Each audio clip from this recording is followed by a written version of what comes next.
खरोखरच हा जय जयकार होतो आहे. श्री विठ्ठलाला पाण्याला स्नान घातलं जात आहे. पुष्पहार घातला जातोय. कंठी तुळशी माळ व्रतकरा एकादशी. तर देवाला त्याचं रूप पाहण्यासाठी म्हणून आरसा दाखवण्याचं काम सुरू आहे. देव स्वतःचं रूप पाहत आहे.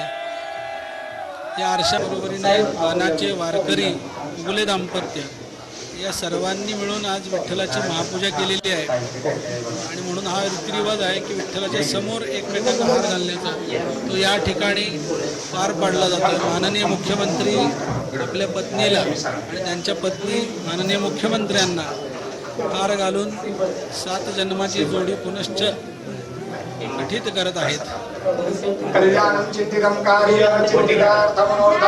संत श्रेष्ठ तुकाराम महाराजांच्या शब्दात जर सांगायचं झालं तर आता पांडुरंगाचं रूप आहे.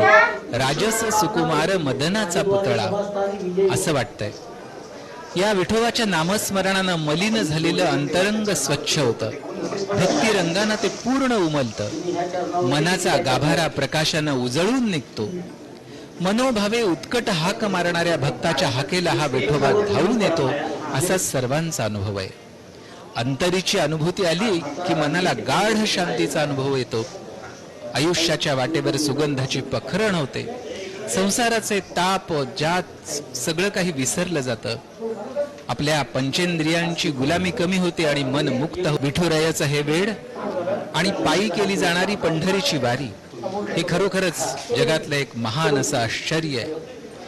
आज वर्षानुवर्ष लाखो वारकरी ऊन वारा पाऊस या कशाचीही तमा न बाळगता, कोणत्याही गैरसोयींचा विचार न करता, कुणाचंही आमंत्रण न मिळता दरवर्षी एका अनामिक ओढीनं साधारणपणे 20-21 दिवस पंढरीच्या दिशेनं भजन कीर्तन आणि नामाचा गजर करत चाललेले असतात. यामध्ये काहीही मिळवायचं नसतं. कुठलाही लौकिक स्वार्थ साधायचा नसतो. महापुराचं पाणी